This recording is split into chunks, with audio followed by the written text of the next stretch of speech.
नमस्कार मंडळी, तुमचं पुन्हा एकदा एका नव्या व्हिडिओमध्ये सहर्ष स्वागत आहे. मंडळी, अजितदादांच्या निधनानंतर उपमुख्यमंत्री पदाची जागा ही रिक्त रिकामी झाली होती. मात्र आता या जागेवरती कोण बसणार हा प्रश्न अख्ख्या राज्याच्या जनतेसमोर उभा होता.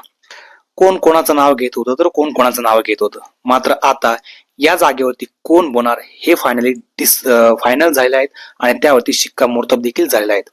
अजित पवार यांच्या पत्नी सुनेत्रा पवार या उपमुख्यमंत्री पदाची शपथ 31 जानेवारी रोजी म्हणजेच आज सकाळी घेणार आहेत.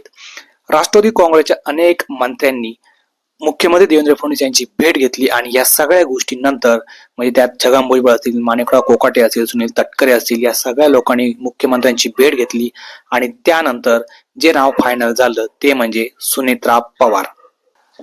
तर मित्रांनो, सुनेत्रा पवार सध्या करतात काय हा प्रश्न आपल्या समोर उभा आहे.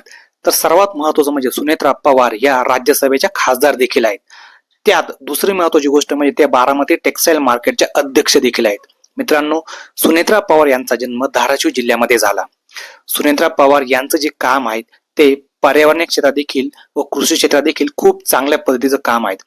त्यांना जो मान मिळाला उपमुख्यमंत्री पदाचा हा खूप महत्वाचा मान आहे. कारण मित्रांनो, उपमुख्यमंत्री पदी महाराष्ट्र राज्यामध्ये पहिली महिला उपमुख्यमंत्री होणार असल्याचा मान हा सुनेत्रा पवार यांना मिळाला आहे.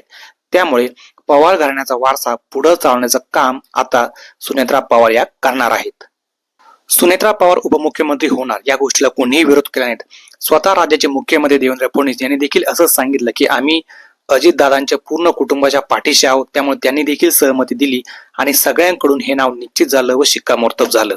त्यामुळे महाराष्ट्रामधला पहिला मान आणि आज सकाळी जो शपथविधी होणार हा खूप महत्वाचा होणार आहे तो म्हणजे सुनेत्रा पवार यांचा.